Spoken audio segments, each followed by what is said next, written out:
1940년부터 시작해서 50년, 60년 중반까지 또 한국에서 또 만주에서 크게 활약을 하셨던 이성봉 목사님이란 분이 계셨습니다.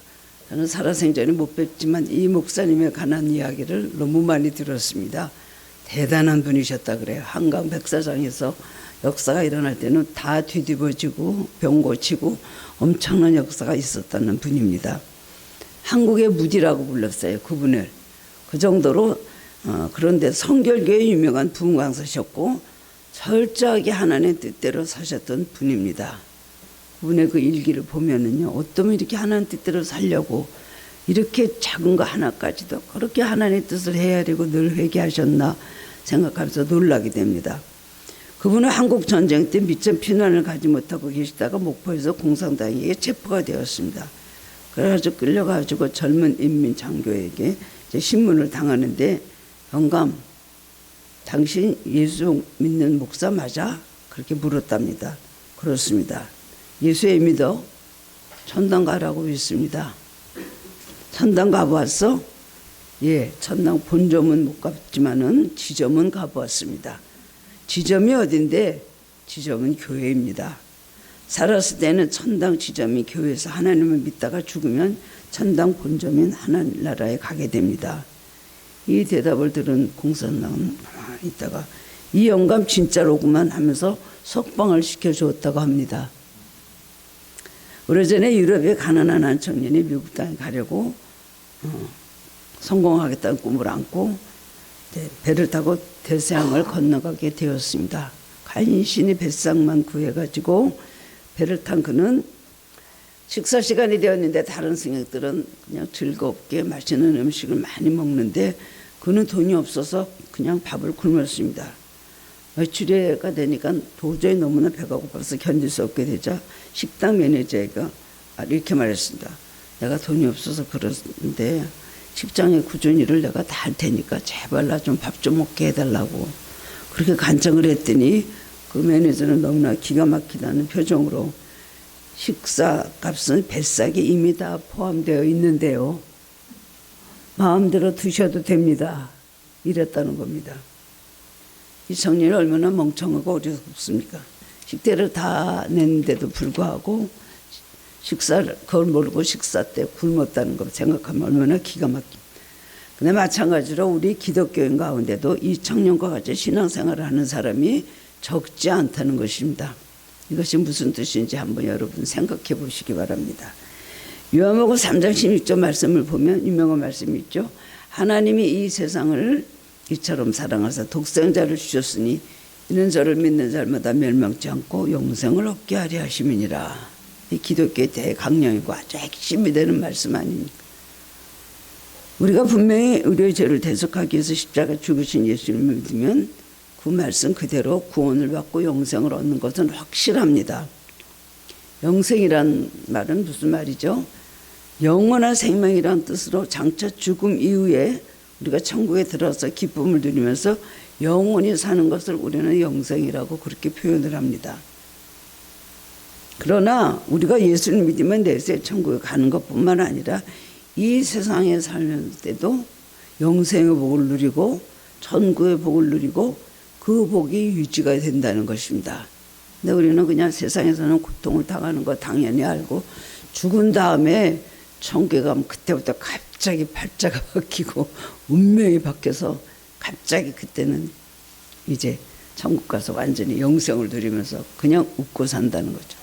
세상에서는 눈물로 살아야 된다고 생각하고 천국 가서는 기쁨의 이제 시작일 것이야. 우리는 믿고 그날만을 학소고대를 하는 것인데 그것이 잘못됐다는 생각입니다.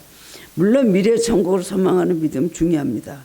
그런데 이 세상에 사는 동안에도 영생의 기쁨을 놓치고 영생의 현재성 이걸 우리가 알아야 되는데 그걸 놓쳐버리면 고통 가운데 눌려서 살아갈 수밖에 없다는 것입니다. 아메리카 대륙에 가는 것도 중요하지만 배를 타고 가면서 누릴 수 있는 특권을 잃어버린 청년과 마찬가지인 것입니다. 오늘 본문이 있는 시편 84편은 고라 자손의 시라고 쓰여 있지만 원작자는 사실은 다윗입니다. 다윗이 남긴 시에 고라 자손이 곡을 붙여서 합창으로 부른 것입니다. 민수기 16장에 보면 고라 자손은 모세와 아론을 굉장히 거슬려고 반항을 합니다. 그래 하나님은 반역했다는 기록이 나오거든요. 이렇게 잘못했다. 하나님의 종인 아론과 모세를 굉장히 많이 대항을 했습니다. 그래서 그들은 하나님의 진노를 사고 심판을 받아서 갑자기 섰던 땅이 딱 갈라져서 250명이나 되는 사람이 땅이 갈라져서 그 속에 매몰되었다. 거기 그렇게 기록이 되어 있습니다. 그렇게 자기의 부모들이 그렇게 땅이 갈라져서 그 땅속에 묻혀서 죽을 때 그때 그 어린 자녀들은 아주 나이가 굉장히 어렸던 그런 아이들입니다. 그런데 그들이 성장을 하면서 생각을 해보았습니다.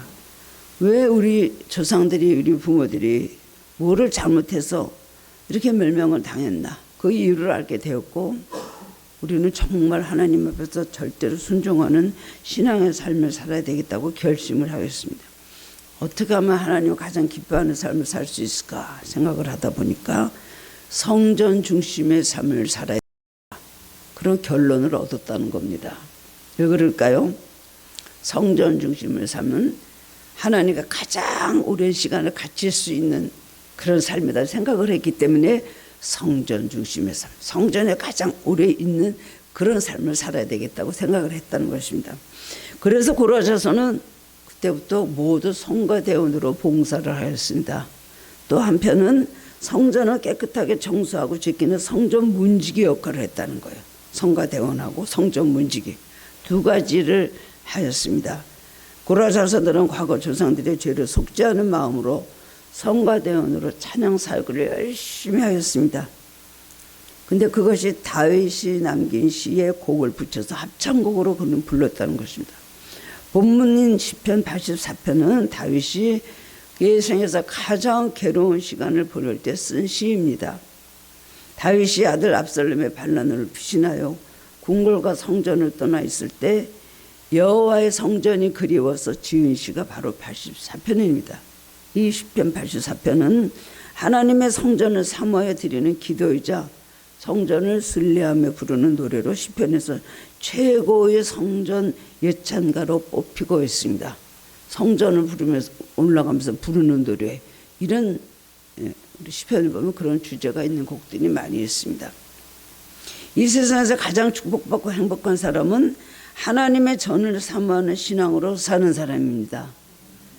성전 안에서 누리는 평안과 기쁨을 체험한 사람만이 알 수 있는 행복입니다. 성전에 와서 느끼는 그 기쁨, 평안. 그죠? 많은 분들이 그런 말을 합니다. 성전 계단에 내려서 성전 문을 열고 들어올 때 아늑한 거를 느낀대요. 그래서 새로 이렇게 등록하시는 분들 말 들으면 어떻게 해서 하늘길에 오실 생각을 했어요? 그러면 제가 문을 열고 들어오는데 그렇게 아늑하고 그렇게 마음이 평안할 수가 없었어요. 이래갖고 친구 만나러 와서 저 뒤에 앉아있다가 밥 먹다 등록하고 가신 분도 있습니다. 하나님께서는 우리의 이 성전에 주는 평안과 기쁨입니다. 왜냐하면 하나님이 계시기 때문에 평안의 근본이 누구고 기쁨의 근본이 누구세요? 바로 하나님이시기 때문에 성전에는 그런 은혜가 흐르고 있습니다. 누구 탓이 아닌 것입니다. 하나님이 가장 기뻐하는 사람은 어떤 사람입니까? 또 그에게는 무슨 축복이 있는지 오늘 구체적으로 말씀해 주고 있습니다.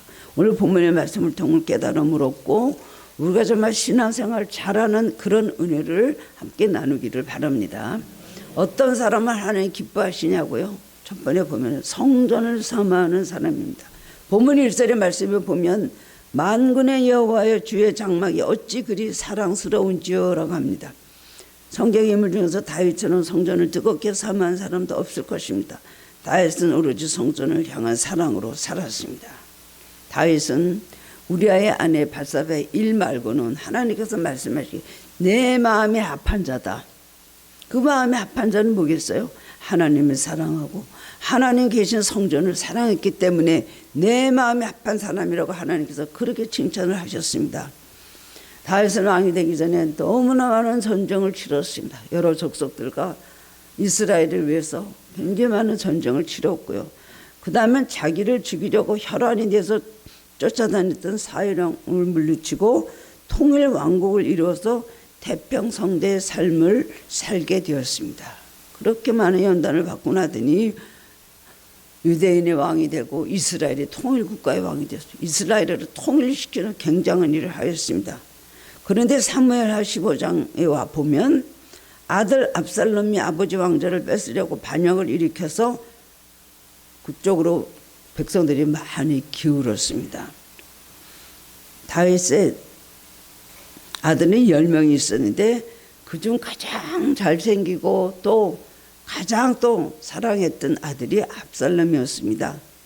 그런데 압살롬이 뭐 잘못한 일이 있어가지고 그 형을 죽였어요. 그러는 바람에 아버지가 그때부터 압살롬을 멀리하기 시작을 했습니다. 몇 년 동안 얼굴을 보질 않았어요. 멀리 놔두고서는 한 번도 얼굴을 보질 않았습니다. 그러다 보니까 압살롬은 자기가 왕이 될 줄 알았는데 아버지가 점점 자기를 멀리하고 왕되기는 글렀거든요. 그럴 기미가 조금 더 보이지가 않으니까 반역을 일으킵니다. 압살롬에게 그 다음에 쫓겨서 할 수 없이 다윗은 예루살렘을 해서 도망을 가게 됩니다. 그 도망을 갈 때 어떤 모습이었냐면 아들의 칼을 피해 머리를 가리고 맨발로 울면서 감람산길로 도망을 가고 백성들도 각각 자기의 머리를 가리고 울면서 함께 도망을 갔다 그랬습니다. 얼마나 불쌍합니까? 누구요? 자기 아들이 자기를 죽이려고 왕좌를 뺏으려고. 그래서 나 얼굴을 가리고 울면서 머리를 풀고 맨발로 그 다음에 산길을 넘어서 도망을 갔다는 거예요. 그런데 오늘 말씀을 보면 다윗이 쫓겨서 피해 있는 과정에서 가장 그리워했던 것은 자신의 궁궐이 아니라 성전이었습니다. 이런 상황에 쓴 시, 가장 비참할 때 쓴 시가 시편 84편이거든요. 시편 23편도 다윗이 노년에 쓴 것이라고 하지만 이렇게 비참할 때 쓴 시가 시편 23편이 아닙니다. 그런데 다른 왕 같으면 어딜 가고 싶어 하겠어요? 자기 집으로 가고 싶어 하겠어요. 빨리 저 압살롬을 어떻게 도망을 가고 내가 집에 들어가서 살아야지. 우리 같으면 안 그러겠습니까? 피난민 신세인데. 그런데 84편에 보면은 자기 집이란 말은 한 마리도 나오지도 않아요. 그냥 그리워한 거는 성전이었습니다. 내가 성전을 못 가서 쇠약해지고 내 영혼이 쇠약해지고 내 육체와 내 몸이 이렇게 병이 났다. 그렇게 표현으로 시작을 합니다. 다윗의 위대한 신앙이 바로 그것입니다. 다윗은 모든 것을 잃고 절망적인 상황에 처했지만 그런 환경에서 하나님과 연결하는 그런 상황에 처했을 때도 하나님과 연결하는 줄을 절대로 끊지 않았어요. 어떤 일이 있어도 영적 능력을 잃어버리지 않게 되었다는 것입니다. 시편 23편 4절에 보면 내가 사망의 음침한 골짜기로 다닐지라도 해를 두려워하지 않을 것은 주께서 나와 함께 하십니다. 이것이 다윗의 평생의 신앙 고백입니다. 모든 것을 상실한 가운데 조용히 자신을 살피는 시간을 가지는 것입니다. 성전은 하나님의 법궤를 모신 것입니다. 하나님의 법궤를 모실 때, 모셔 들어올 때 어떻게 했습니까? 다윗은 옷을 다 그냥 옷이 다 벗겨져서 그야말로 하체가 다 드러나고 맨몸이 드러나는데 너무 좋아서 춤을 덩실덩실 추면서 하나님의 법궤를 예루살렘 성전에 모셨습니다. 자기 아내 됐던 미갈이 어떻게 왕의 채심머리 없이 오늘 그렇게 옷이 다 벗어지고 알몸을 보일 수가 있냐고 그렇게 굉장히 미갈이 자기 남편이 다윗에 대해서 흉을 봤죠. 그만큼 하나님이라면은 하나님이 계신 성전이라면 그리고 법궤를 그렇게 사랑했던 것이 다윗의 믿음이었습니다. 본문 2절에 보면 그는 하나님의 법궤가 있는 성전을 너무 사모해서 쇠약해졌고 마음과 육체가 살아계신 하나님께 부르짖는다고 표현을 했습니다. 그는 지금 왕의 자리를 아들에게 빼앗기고 궁중에 안락한 생활을 잃어버린 고통 중에 있습니다. 그러나 지금 다른 것보다도 하나님의 성전을 가지 못하는 것이 더 큰 슬픔입니다. 그는 평생 하나님의 집에 거하며 하나님 말씀을 마음에 담고 하나님과 기도로 교통하는 삶을 사모하면서 살았습니다. 내 마음에 합한 자다. 하나님께서 괜히 그렇게 말씀하셨겠습니까? 그 얘기는 세상 사람들이 알지 못하고 체험하지 못한 가장 큰 행복이 하나님 안에 있다는 걸 알았기 때문입니다. 고통 가운데 죽음 가운데 사망의 죽음 골짜기도 하나님이 나와 함께 하실 때 자기 평안히 눕고 평안히 깬다 그랬어요. 적군의 칼이 내 머리에 오고 언제 화살이 날라올지도 모르는 상황에 나는 평안히 눕고 나는 평안히 깨기도 하리니, 이걸 아는 사람이기 때문에 그냥 성전을 그렇게 그리워하는 것입니다. 다윗은 어디 가나 개선 장군의 영광을 누렸습니다. 30세가 되었을 때는 이스라엘의 왕이 되어서 부와 권세 명예를 한 몸에 누른 사람입니다. 그때 왕의 신분의 그 권세는 얼마나 대단했습니까? 지금하고 비교할 수가 없습니다. 그러나 그가 가장 사랑하고 사모한 것은 주의 장막, 주의 궁정이라고 그렇게 말하고 있습니다. 그래서 시편 23편 6절에 보면 내 평에서 선하심과 인자하심이 반드시 나를 따르리니 내가 여호와의 집에 영원히 살리로다. 이 세상에서뿐이 아니에요. 이 세상에서 성전에 하나님을 전혀 거하는 것도 물론 자기가 간절한 소원일 뿐더러 나는 얼마나 하나님의 집을 사랑하는지 영원히 그 가운데 거하겠다. 종말론적인 자기 삶의 종말론적인 고백을 이렇게 했다는 것입니다.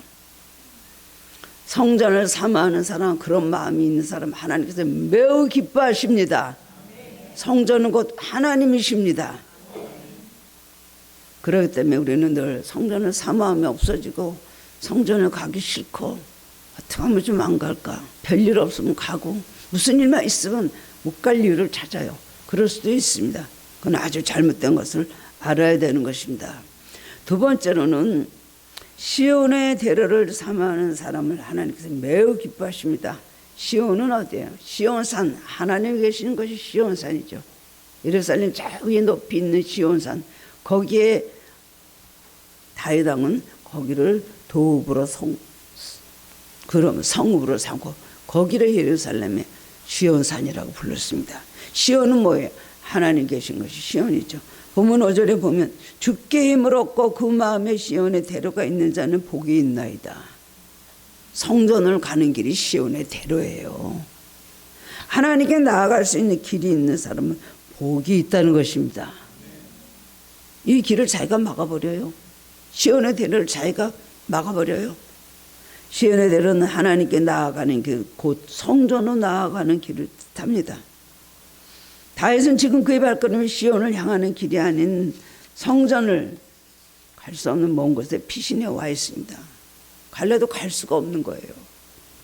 자유롭게 성전에 갈 수 없으므로 지금은 시온의 대로가 자기는 막혀 있다는 거예요. 그래서 시온의 대로가 있는 사람은 참 복이 있다. 나는 지금 시온의 대로가 막혀서 갈 수가 없구나. 그래서 시온의 대로를 삼으면서 하나님께서 길을 열어주시기를 소원하고 기도하고 있습니다. 그런데 6절에 보면 그들의 눈물 골짜기로 지나갈 때에 그곳에 많은 샘이 있을 것이며 이른 비가 복을 채워주나이다 라고 합니다. 시온의 대로는 축복의 길인데 지금 자신이 하나님께 나아가는 시온의 대로는, 그런데 이것이 바로 눈물 골짜기, 고통의 골짜기를 지금 가고 있다는 겁니다. 그리스도인은 하나님과 가까이 가는 길이 눈물 골짜기일 때가 많이 있습니다. 그 길을 통과해야 되는 것입니다. 어떻게 하면 신앙생활을 바로 못하게 하고, 어떻게 하면 교회를 못 가게 하고, 어떻게 하면 하나님 섬기려는 걸 자꾸 막는 그런 고난들이 우리 삶에 얼마나 많습니다. 시험에 너무나 많습니다. 예수를 믿는다는 것은 우리가 바라는 것이 그렇게 평탄하고 쉬운 길이 아닙니다.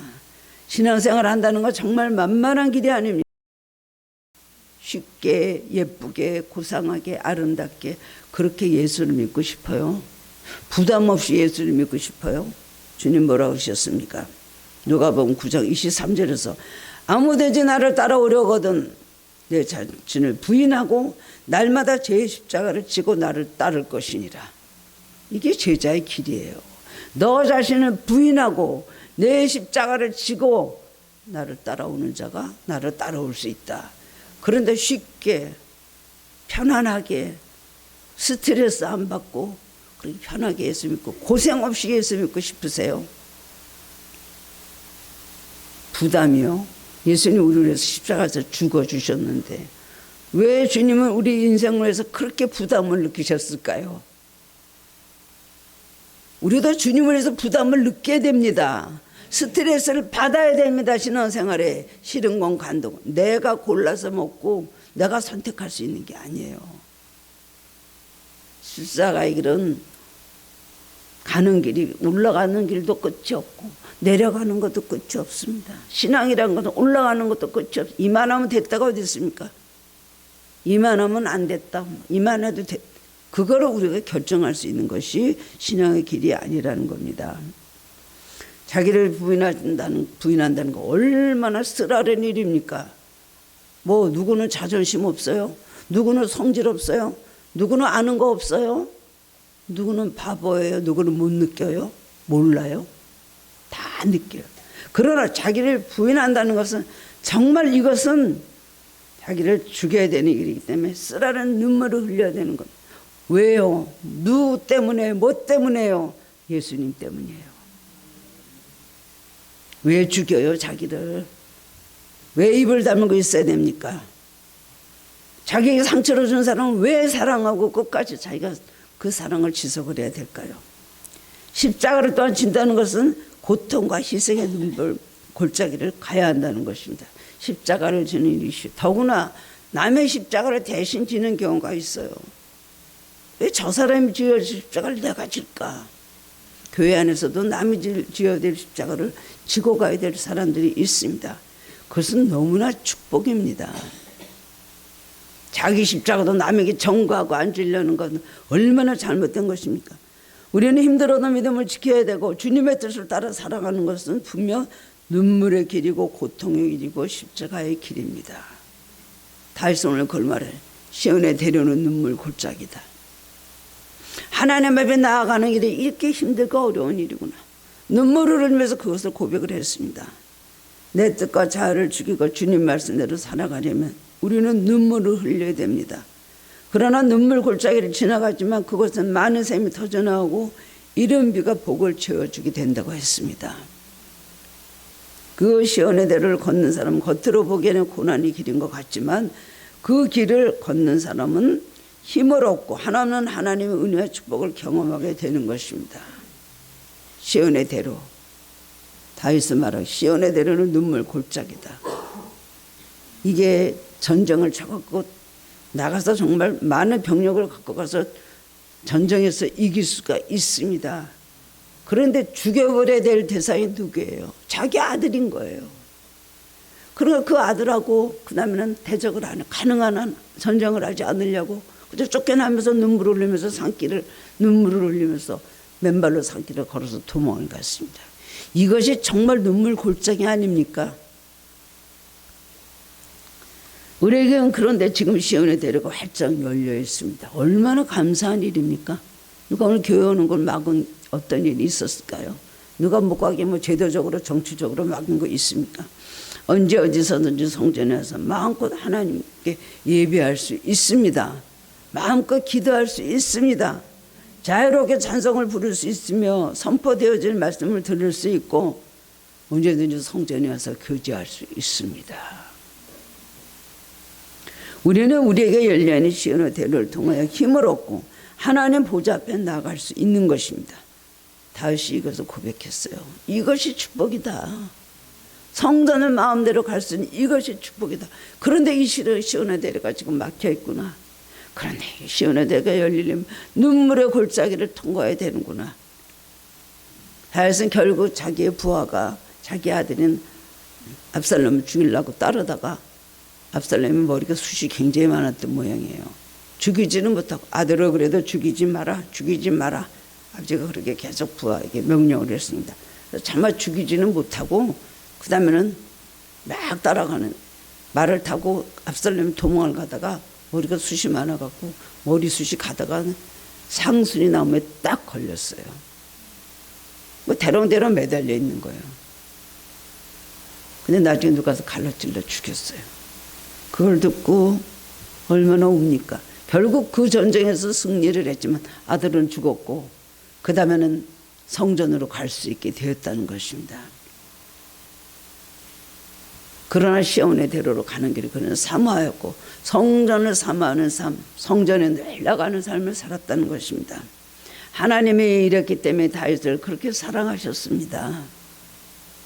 우리 구약을 대표하는 사람이 물론 모세도 있고 엘리야도 있습니다. 율법을 대표하는 모세가 있고 예언을 또 대표하는 선지자 엘리야가 있습니다만 구약을 대표하는 두 사람 누굴까요?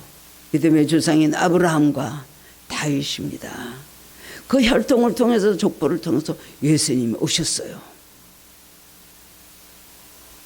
다윗의 이름은 정말 높임을 받은 이름입니다. 지금도 아브라함보다 다윗을 더 이름을 많이들 외친다고 합니다. 세 번째로는 하나님께서 기뻐하는 사람, 주의 궁정을 삼아하는 사람입니다. 마찬가지 얘기죠. 역대상 17장 1절에 보면 다윗은 나단 선지자에게 이렇게 말합니다.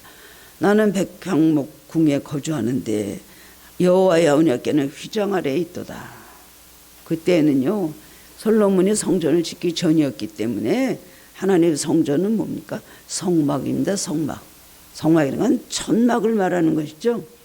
솔로몬 이후는 성전이 지어진 이래 성전이 매우 아름다웠지만은 지금 다윗이 사랑하고 사모하는 성전은 천막 성전입니다. 성막입니다. 성막. 자신의 화려한 백합막 국에서 사는데 하나님의 장막이 초라하게 비를 맞고 있는 모습을 보고 굉장히 죄송하고 안타깝게 생각을 했어요. 나는 이렇게 좋은 데 있는데 하나님의 성막은 저렇게 비를 맞고 있구나. 마음이 괴로웠어요. 그 나단 선지자, 내가 성전을 하나 지어서 바치고 싶은데 어떻게 생각하십니까? 나단 선지자가 내가 하나님께 한번 여쭤볼게요. 무슨 대답이 있을 것입니다. 나단 선지자가 하나님께 아랬어요.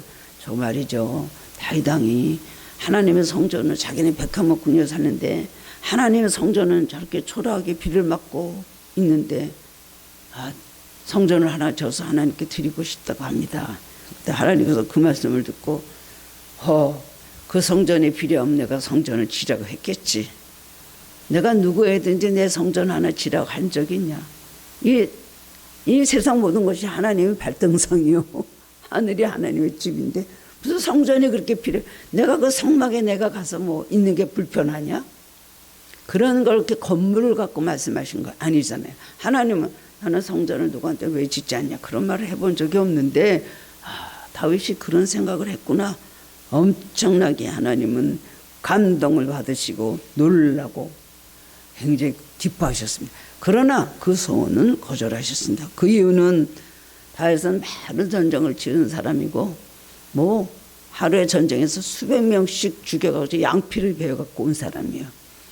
그 손으로는 하나님의 거룩한 성전을 지을 수 없다는 것이 하나님께서 거절하셨던 이유입니다.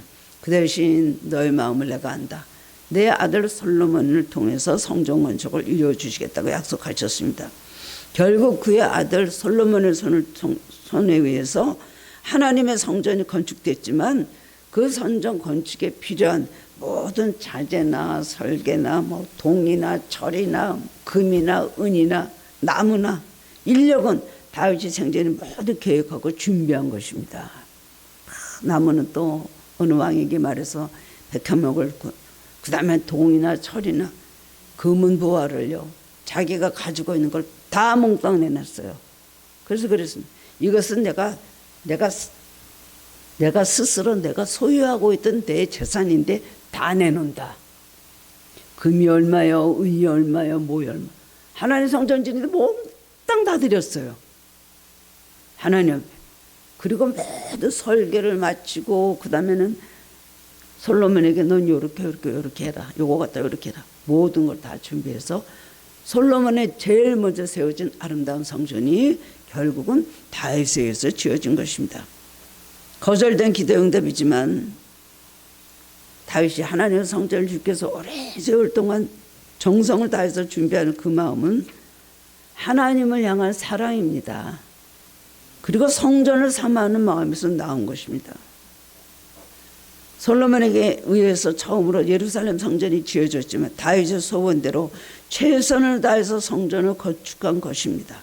결국 하나님의 뜻에 따라 다윗은 예루살렘을 도성으로 하고 그곳에 예루살렘 성전을 세웠습니다. 이것은 다윗의 왕조를 세운 것이 아닙니다. 메시아의 왕조, 하나님의 왕조를 세운 것입니다. 그 다윗의 혈통에서 예수님 탄생했습니다. 다윗의 위대함이 거기에 있는 것입니다. 하나님의 성전, 예루살렘 지은 거 그 건물에 간 거 아니에요. 하나님의 성전이에요. 예루살렘이란 건 뭘 말하는 거 상징적으로?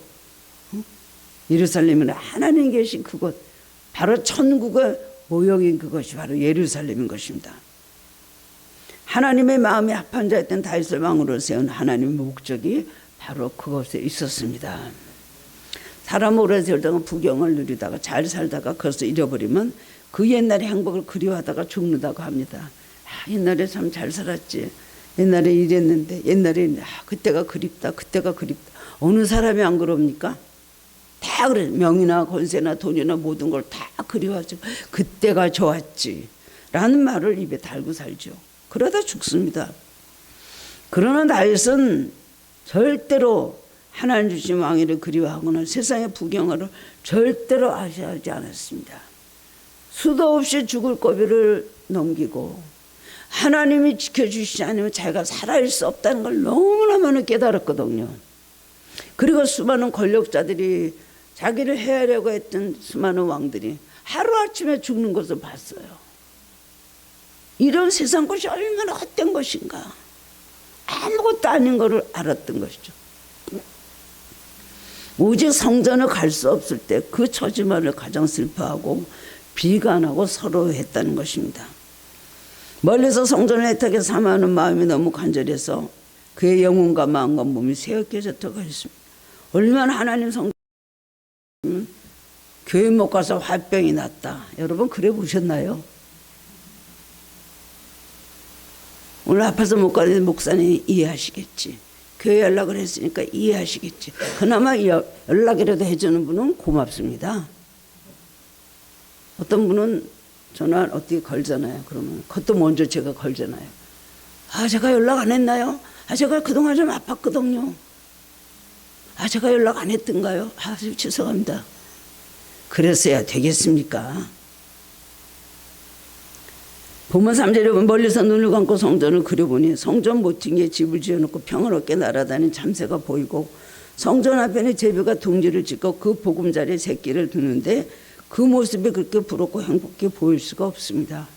그냥 병이 나고 쇠약해지고 주의 성전이 얼마나 아름다운지요, 사랑스러운지요 하면서 점점 성전을 생각하니까 그야말로 헛개같이 막 보이는 거예요. 그림이 그려진 뭐예요? 제비가 보이고 참새가 보입니다. 정말 성전에 새 참새 둥지가 있고 제비가 둥지가 있었습니다. 새 중에 가장 흔한 새, 별로 가치 없어서 귀하게 여기지 않는 새가 참새와 제비입니다. 그런데 참새와 제비도 성전 안에서 집과 보금자리를 얻고 비바람을 피해서 평안의 안식을 누리는데 한낱 미물들도 저렇게 마음대로 성전을 드나드는데 나는 가고 싶어도 가지 못하는 이 마음, 그 처지가 너무나 눈물이 나고 너무나 슬프다는 겁니다. 제비가 너무나 부럽고 그 다음에는 참새가 너무나 부럽다는 것이, 얼마나 성전을 부러워하면 그 날아다니는 새들도 부러웠겠습니까? 이산가족들은 고향이 그리우면 가끔 38선 철책선에 간다고 들었습니다. 하염없이 북쪽을 바라보면서 헤어진 가족들은 그리워하는데 새들을 보면 새들은 왔다 갔다 북한과 남한을 홀랑 날아다니거든요. 그걸 보고 너희들은 죽겠다, 너희들은 죽겠다, 너희들은 내 고향을 갔다 오니 죽겠다, 이구동성을 그렇게 부러워한다고 합니다. 화려한 백합을 궁에 거하는 다윗이 수달빛 가죽으로 꿰맨 먼지 앉은 그 성막 성전이 뭐가 그렇게 그립겠습니까? 다윗이 그리워한 그 성막 성전이에요. 보잘것없는. 그런데도 다윗은 만군의 여호와여 주의 장막이 어찌 그리 사랑스러운지 하면서 그 성전에 못 가서 육체의 병이 났다고 고백을 합니다. 여러분 이런 믿음 발가락만큼이라도 좀 따라가야 되지 않겠습니까? 괜히 다윗이 아닙니다. 하나님 마음을 감동하는 믿음을 가져야 됩니다. 매일은 못해도 종종 하나님 마음을 감동해 보십시오. 영적으로도 복을 받고 현실적으로도 문제가 해결이 납니다. 하나님 마음을 감동을 안 받고 구원이 무슨 일이 되겠습니까? 왜 다윗은 그 성전을 그리워했을까요? 하나님이 계시기 때문에 하나님을 그리워하고 보고 싶어 한 것입니다. 예배를 드렸던 데가 너무나 그립고 그 기도를 했던 데가 너무나 그립고 그걸 고백을 하고 있습니다. 히스기야 왕은 죽을 병이 들어서 성전에 갈 수 없게 되어서 죽게 됐는데 침상에 누운 채 기도를 드리는데 머리를 성전 쪽으로 향하고 기도를 했다 그랬어요. 하나님께서 그 기도를 들으시고 그의 생명을 15년을 수명을 연장시켜 주셨습니다. 바벨론에 잡혀간 유대 소년들과 다니엘은 하루에 3번씩 예루살렘 쪽을 향해 창문을 열어놓고 무릎을 꿇고 기도했다 그랬습니다. 예루살렘 쪽, 거기 하나님 성전에 하나님 계신 쪽에서 창문을 열어놓고 그 멀리 바벨론이 있으면서도 예루살렘 성전을 생각해서 문을 열어놓고 거기서 기도를 했다는 거예요. 이런 마음을 가져야 되는 것 아닙니까? 이 교회가 그냥 건물입니까? 사람들이 모이는 어떤 단체나 이게 집단이고 모임입니까? 그렇게 생각한다면 그 사람은 그 정도 이상의 축복을 받을 수가 없습니다. 그래서 바벨론에 있는 사람들은 시편 137편 6절에서 내가 예루살렘을 기억하지 아니하거나 내가 가장 즐거워하는 것보다 더 즐거워하지 아니할지대 내 혀가 내 입천장에 붙을지로다. 자, 이스라엘 사람들이 지금 기독교는 안 믿어도 아직까지 이렇게 축복을 받고 있는 이유는 이런 정말 유지부동의 이런 뿌리 깊은 신앙을 갖고 있었기 때문에, 여호와 신앙 갖고 있었기 때문에 그래도 저 나라가 망했다가 다시 자라서 저만큼 부흥해서 살고 있다 생각이 듭니다. 사람 누구를 사랑하게 되면 그 사람 근처에 있는 것만으로도 만족합니다. 말을 건네지 못해도 얼굴을 볼 수 없어도 목소리 들을 수 없어도 사랑하는 사람 곁에 있다는 사실만 가지고도 행복합니다. 우리는 누구에 대해서? 자식에 대해서 그러죠. 자식의 이름이 자식이 어찌 그리 사랑스러운지요. 보면 10절만 주의 궁정에서 한 날이 다른 곳에서 첫날보다 나은즉 악인의 장막에 사는 것보다 내 하나님 성전 문지기로 있는 것이 좋사오니.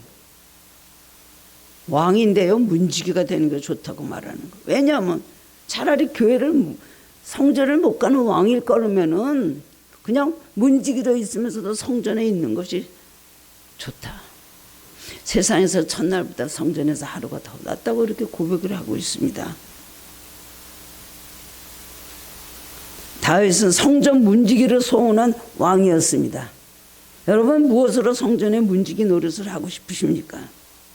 8절에 보면 만군의 여호와여 내 기도를 들으소서 야곱의 하나님이여 귀를 기울이소서라고 합니다. 하나님의 성전에서 기도할 때 하나님의 귀를 열어 우리의 기도를 들으시고 우리에게 평안을 주시고 우리의 문제를 해결해 주신다는 겁니다. 교회에서 기도하면 기도가 너무 잘 됩니다. 막혔던 것이 딱 뚫어줍니다. 집에서 기도 잘 안 되면 이제 여기 성전에서 밤에 강단에서 밤 기도하다 보면요, 한 얼마 지나다 보면 갑자기 마귀가 확 잡히면서 딱 나가요. 아, 이게 성전에서 주시는 능력, 성전에 갖고 계시는 권능이 이거구나 생각할 때가 있어요. 성전에 들어온 마귀는 꼼짝을 못합니다. 기도할 땐 쫓겨나갈 수밖에 없습니다. 여러분 교회를 얼마나 사모하십니까? 주일날 교회 못 와서 다른 데서 낸 예배를 드리게 될까 봐 속 썩으면서 걱정하며 기도한 적이 있으십니까? 너무 편안한 환경 가운데서 예수 믿으면서도 성의 없는 자세로 습관적으로 와서 아무 정성 없이 사명 없이 예배에 참석할 때가 얼마나 많습니까? 본문 4절에 보면 주의 집에 사는 자들은 복이 있나니 그들이 항상 주를 찬송하리이다 라고 했습니다. 자유롭게 교회 와서 주님을 예배할 수 있다는 것은 참으로 축복받은 것을 알아야 됩니다. 병이 나서 못 오실 때도 있고요. 병상에 누워 계신 분도 있고요. 더구나 북한에 있는 우리 동족들 중에 기도하는 사람들이 수천 명이라고 합니다. 그들은 우리를 얼마나 부러워하겠습니까? 빨리 복음으로 통일되기 원하고 가서 예배 한번 찬송 부르면서 시큰 찬송 부르면서 예배 드리고 싶은 게 그들이 바로 꿈이고 소원인 것입니다. 우리는 이 축복을 소중하게 생각하고 축복을 주신 하나님께 감사하고 축복을 계속 누리시는 성도님들이 되기를 바랍니다. 하늘교회는 제가 생각하지도 못했을 때 하나님의 뜻 가운데 전격적으로 세워주신 교회입니다. 여러분 다 알고 계시지 않습니까? 주님께서 피로 값주고 세우신 귀한 제단이고 이 제단이 주님이 세우신 자리이기 때문에 정말 우리가 헛되이 생각할 수 없습니다. 저도 어떨 때는 게을러지고 싶고 그럴 때가 있지 않겠어요? 힘들 때. 하나님 이 하늘길을 어떻게 세우셨나를 제가 그때로 생각하면 이거는 하나님께서 세우시고 하나님께서 주신 재단인데 내가 그렇게 하나님의 재단을 경홀히 여기면 되겠는가?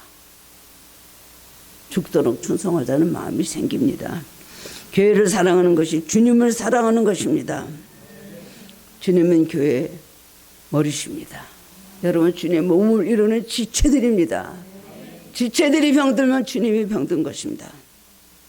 자기 자신을 돌아보고 게으르고 흩어진 자세에서 벗어나 새롭게 옷깃 쓰려면 영적 각성이 있어야 됩니다. 다윗의 믿음을 본보다 교회를 사랑하고 교회를 위해서 뜨겁게 기도하며 충성하시는 성도님들 되시기를 주님의 이름으로 축원합니다. 사랑의 주님, 오늘 본문을 통하여 주님 전하는 자 듣는 자 다 은혜 받게 하시고 찔림을 받게 하시니 감사드립니다. 주님, 우리는 다윗의 이 믿음을 본받아야 되는데 우리 마음 바탕부터 고쳐 주시옵소서. 세상을 사랑하고 나를 사랑하고 인간적이고 감정적이고 본능적이고 탐욕적인 마음을 다 버리게 하여 주시고 깨끗한 마음으로 하나님 주님을 모시고 사는 평생에 주님을 모시고 사는 성전으로 저희들이 살아가게 해 주시기를 원합니다. 사마음을 더욱더 주시기를 원합니다. 피로 값주고 세우신 재단, 정말 우리가 이것을 소중하게 생명을 같이 여기고 교회를 위해서 기도하며 교회에 충성하게 하여 주시옵소서. 교회를 사랑하는 것은 하나님을 사랑하는 것입니다. 하나님께서 그것을 보십니다. 그런 마음과 그런 믿음을 저희들에게 허락하여 주시기를 원합니다. 그래서 하나님 저희들이 이 성전을 통하여 주시는 하나님의 은혜를 충만히 받게 하시고 예배 때마다 하나님의 임재를 체험하게 하시고 주님을 만나게 하시고 세상 것을 다 하나님 교회 와서는 다 내쫓고 주님의 성령으로 충만히 채웠고 돌아갈 수 있도록 축복하여 주시옵소서. 예수 그리스도 이름으로 기도드리옵나이다. 아멘.